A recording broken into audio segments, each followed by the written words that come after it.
Bonsoir et bienvenue au Colorado Journal télévisé du soir à 17 h, lorsque nous vous apportons les dernières nouvelles plus rapidement que la concurrence. Ce soir, nous avons eu quelques informations intéressantes venant de Summit County, Colorado.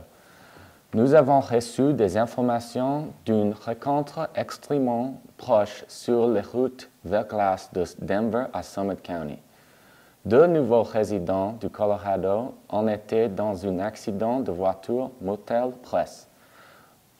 Un homme du nom de Ben Reeder et Sarah Bonaparte rentraient en voiture de la ville et leur nouvelle cabine dans les montagnes quand une self a couru à travers la route. L'homme qui conduisant a fait une embardée hors de la route et l'a percuté une groupe d'arbres qui bloquait l'accès à tomber d'une falaise dans un ravin. Heureusement, la voiture la plus souffert dans l'accident et les deux personnes est repartirent indemnes. Cependant, les arbres qui ont cessé leur chute étaient pins de montagne. Pins de montagne ont été déterminés en voie de disparition en raison du problème de nuisibles dans beaucoup de nos forêts du Colorado. Le ravageur est connu comme scarabée du pin et ils ont démoli plusieurs de nos beaux arbres. Je l'espère, les scientifiques peuvent trouver un pesticide pour tuer les scarabées, mais laisser des arbres sains et saufs.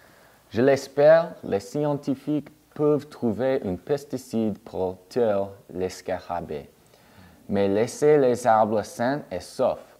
Les insectes mangeaient constamment les branches du pin et nous devons apprendre à les arrêter. Si ce problème n'est pas fixé, puis il va y avoir des problèmes avec la qualité de l'air aussi. Le gouvernement accorde trop peu d'attention aux problèmes avec la nature et notre monde sera en difficulté si nous ne prenons pas soin d'elle. Il ne s'agit pas de savoir si les forêts semblent bonnes. Il s'agit de savoir si les arbres seront toujours là dans quelques années.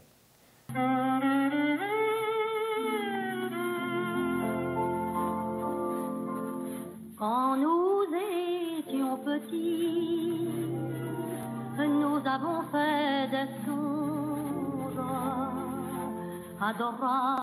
Sur une note plus légère, le groupe Fish se produira au Dick's Sporting Goods Park le week-end de vacances.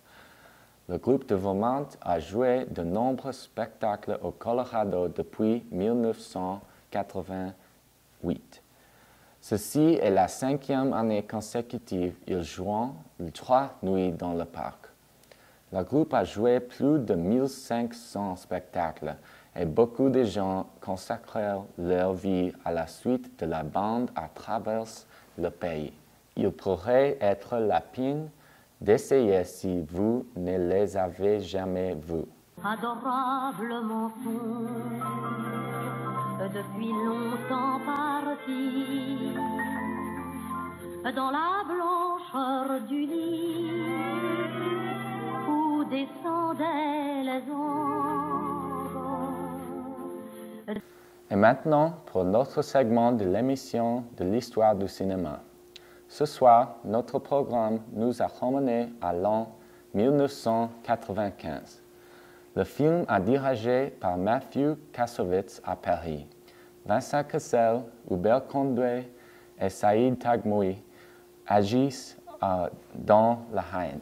La Haine met en scène les aspects du drame, de suspense et de la comédie en un seul film. Il s'agit d'environ 3 jeunes hommes qui vivent dans le ghetto dans la banlieue de Paris.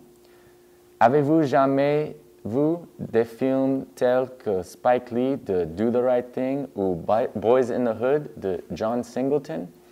La Haine présentait des similitudes avec intrigue, mais l'édition et les angles de caméra uniques ne ressemblent pas aux films du ghetto américain. Utiliser des choses telles que noir et blanc, des longs plans et des zooms extrêmes. C'est un signe de la valeur artistique majeure.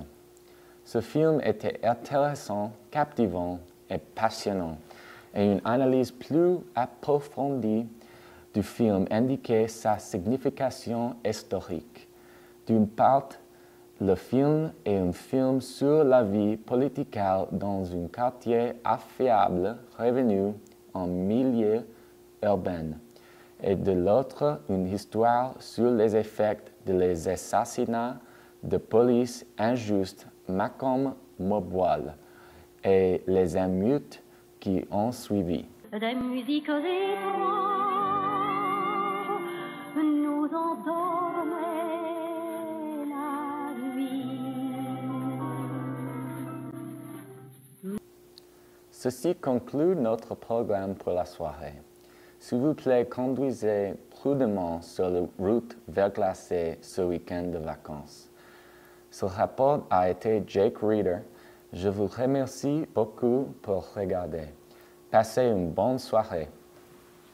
D'être toujours joli en ne vieillissant pas. Mais le plus joli rêve, c'est le rêve d'amour que l'on fait sur la grève. Alors vous mord le jour, une voix en